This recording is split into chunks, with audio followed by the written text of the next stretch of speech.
अस्सलाम वालेकुम students, I hope you are good and fine at home.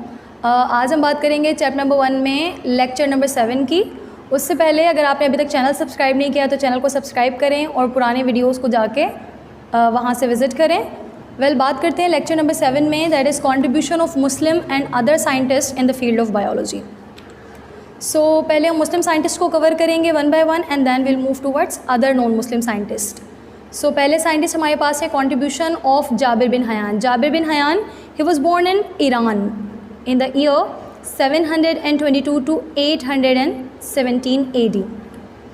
He wrote two famous books, Al-Nabatat, Nabatat means plants, and Al-Hewan, Hewan means animals. So these two books which were written by Jabir bin Hayyan, ये क्या describe करती हैं? Plants के characteristics and animal के characteristics.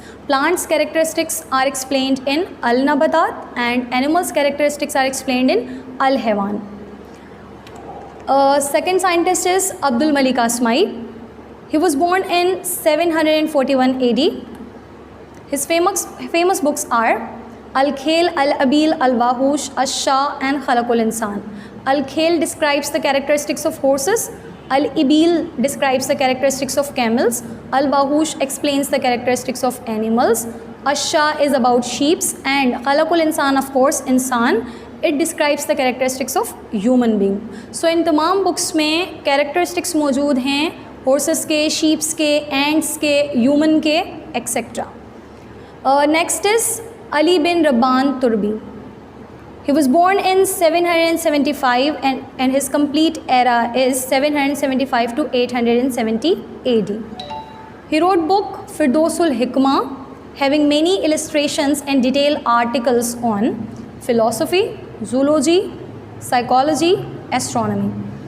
इनकी जो book है उसमें बहुत सारे आर्टिकल्स हैं, नुमाया पेजेस हैं रिलेटेड टू फ़िलोसफ़ी के लिए, जूलॉजी के हवाले से, एनिमल्स की स्टडी के हवाले से, साइकोलॉजी के लिए और एस्ट्रोनॉमी के हवाले से, जिसमें आप सन, मून, स्टार्स वगैरह की स्टडी करते हैं।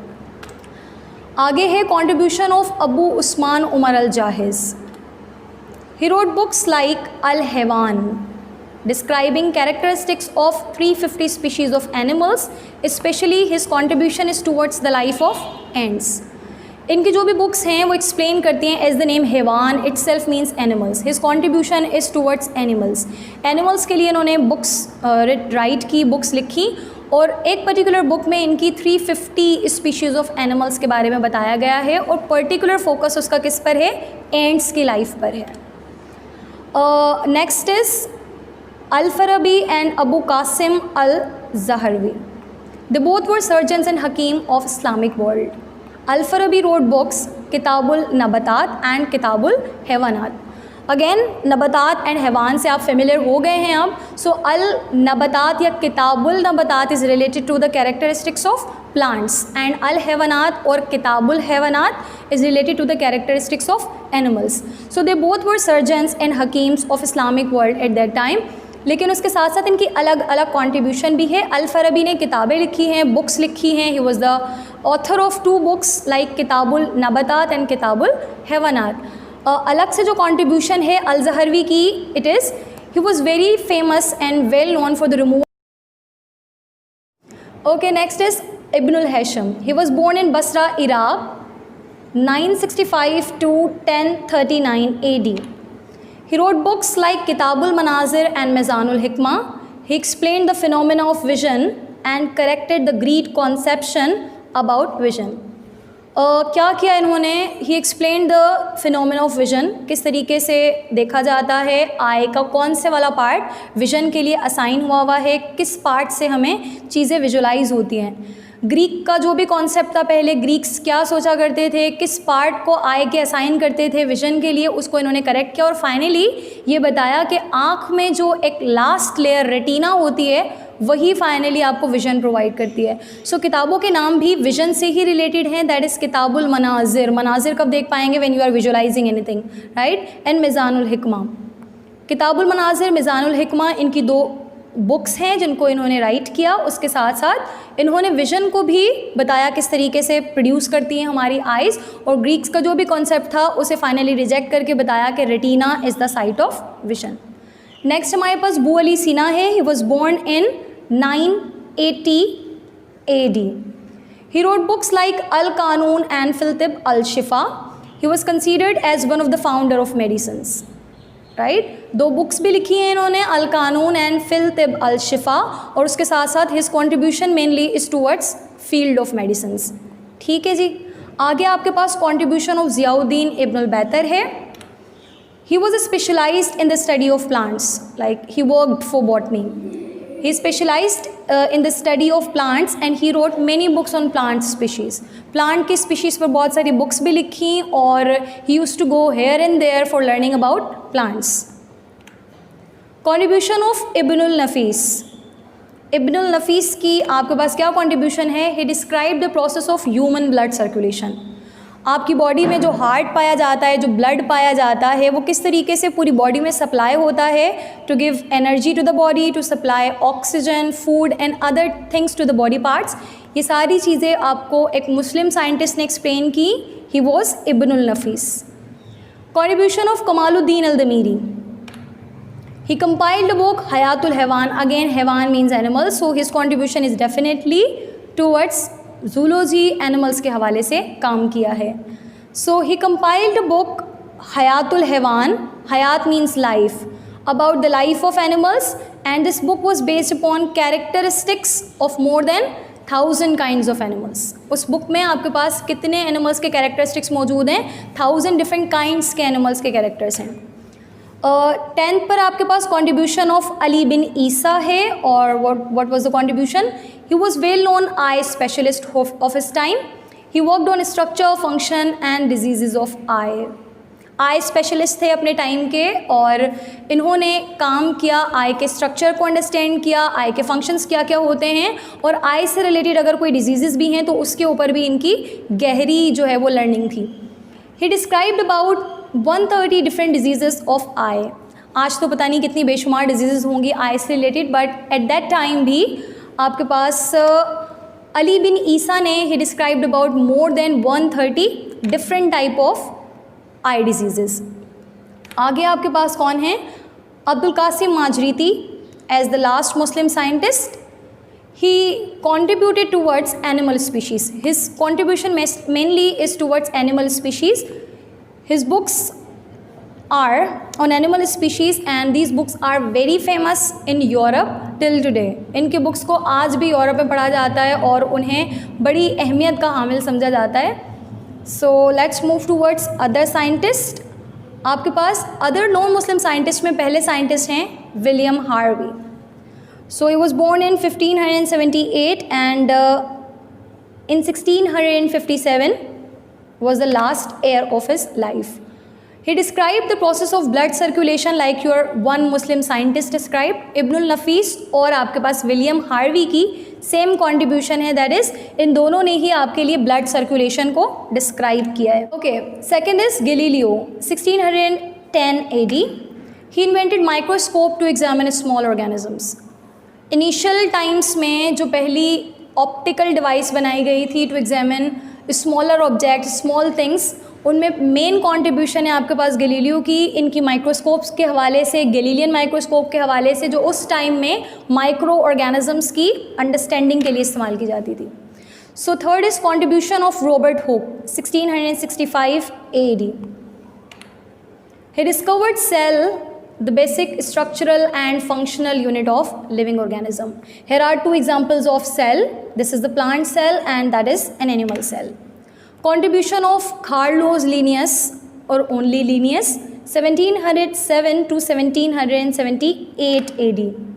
He developed method of classification and scientific naming which is nomenclature for living organisms. इन्होंने क्या किया है? मेथड डेवलप किया है ऑर्गेनिजम्स किस तरीके से क्लासीफाई होंगे. इफ़ यू रिमेंबर टेक्सोनमी, हमने प्रीवियस लेक्चर्स में बात की है ब्रांचेस में. टेक्सोनमी जिसमें आप क्लासिफिकेशन पे भी बात करते हो, ऑर्गेनिजम्स को उनके कैरेक्टर्स की बेसिस पे ग्रुप बनाना, क्लासीफाई करना. सो क्या मेथड होगा, किन चीज़ों को कंसीडर करेंगे एनिमल्स की ग्रुपिंग के लिए, उनकी क्लासिफिकेशन के लिए, वो सारा मेथड आपको बताया था कार्लोस लीनियस ने या फिर सी लीनियस ने. ना सिर्फ मेथड ऑफ क्लासिफिकेशन बताया, also he describe the method of scientific naming which is also known as nomenclature.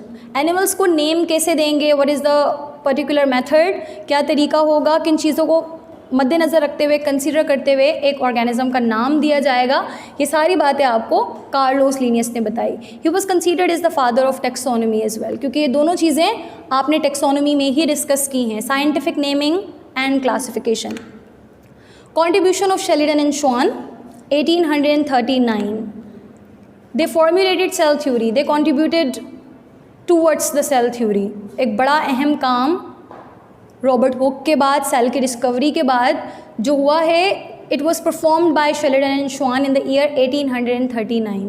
1839 में these two scientist formulated facts and figures related to cell.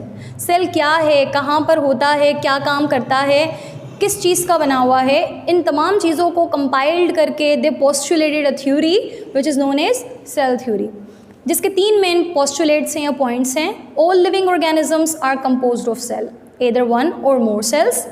The cells are basic structural and functional unit of living organism, and all cells are produced from other cells. Like in the previous lecture we were talking about abiogenesis and biogenesis, वहाँ पे हमने बात की थी a life can be formed with a life। इसी तरीके से this third point is explaining a cell is formed from a cell, right? आगे चलते हैं। Contribution of Louis Pasteur 1822 to 1895, he discovered bacteria as the cause of many diseases like tuberculosis। Bacteria of course is a microbe. इनकी contribution ना सिर्फ bacteria के हवाले से थी बल्कि about many other micro organism, इसीलिए आज इनको हम फाउंडर ऑफ माइक्रोबायोलॉजी के नाम से भी याद करते हैं। कॉन्ट्रीब्यूशन ऑफ जोसेफ लिस्टर या फिर जे Leicester 1860 AD, he discovered antiseptics like iodine and carbolic acid। Antiseptic किसी ऐसे केमिकल या किसी ऐसी ड्रग का नाम है दैट कैन किल जर्म्स। सो जब कभी भी आपको कोई चोट लगती है, कोई इंजरी होती है, इट इज़ बिलीव्ड कि उस कट पार्ट पे किसी माइक्रोबियल एंट्री को रोका जाए फ़ौरन। अगर आपको कोई रेमेडी पास नज़र नहीं आती, फर्स्ट एड आपको पास नज़र नहीं आता, इट इज़ बिलीव्ड कि आप वहाँ पे नमक लगा लें, आयोडीन ही लगा लें, कुछ ना सही, it will prevent the entry of microbe, it will kill microbe. ये माइक्रो ऑर्गेनिज्म को वहाँ पे ही किल कर लेगी। आगे आपके पास हैं E Jenner, full name is Edward Jenner 1896 AD। He discovered method of vaccination against small poxes. Not only small poxes, there are many other diseases जिनको हम वैक्सीनेशन के ज़रिए टैकल करते हैं, जिनको वैक्सीनेशन के ज़रिए क्योर किया जाता है या कंट्रोल किया जाता है। पोलियो का नाम आपने सुना होगा, और बचपन में पोलियो के लिए आपने ड्रॉप्स भी लिए होंगे। What was these drops? ये ड्रॉप्स कुछ और नहीं थे, दे वो vaccines.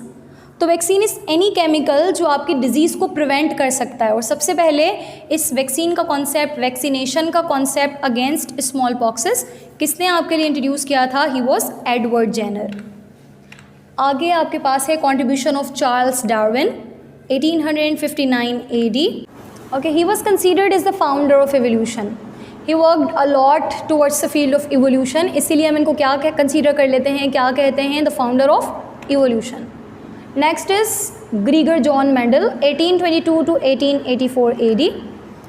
He gave his famous laws on heredity and he laid the foundation of genetics.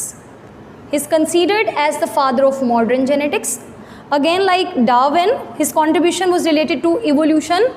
आपके पास जो मेंडल की contribution है, it is related to genetics. He formulated the formation of laws. इन्होंने laws बनाए related to heredity material. As we discussed in genetics, कि वो heredity material की study होती है और किस तरीके से वो पेरेंट्स टू ऑफस्प्रिंग पास करता है, उसकी स्टडी होती है। सो उसी को फर्दर डिटेल्ड एक्सप्लेन करने के लिए इसने वो तरीका आपको बता दिया कि किस तरह पेरेंटल डीएनए या पेरेंटल हेरिडिटी मटेरियल ऑफस्प्रिंग्स में जाएगा थ्रू दीज लॉज, राइट। इसी कॉन्ट्रीब्यूशन की वजह से इसको हम क्या कहते हैं? Father of modern genetics. Next are Watson and Crick 1953 AD। They proposed DNA model to explain function of DNA as heredity material, and for this particular DNA model they also obtained Nobel Prize. इनको Nobel Prize भी मिला था। So क्या इनकी contribution है? जो DNA जो heredity material आपके पास मौजूद है, ये किस तरीके का है, किस तरह का लगता है, स्ट्रक्चरली कैसा बना हुआ है, किस तरह इन्फॉर्मेशन को कैरी करता है और वो इन्फॉर्मेशन किस तरीके से आगे चली जाती है, ये सब कुछ इस पर्टिकुलर DNA मॉडल के थ्रू एक्सप्लेन किया जा सकता है, which was proposed by these two scientist Watson and Crick. So thank you very much. यहाँ पे आज वीडियो को एंड करते हैं और प्रीवियस लेक्चर्स के लिए आपको विजिट करना होगा।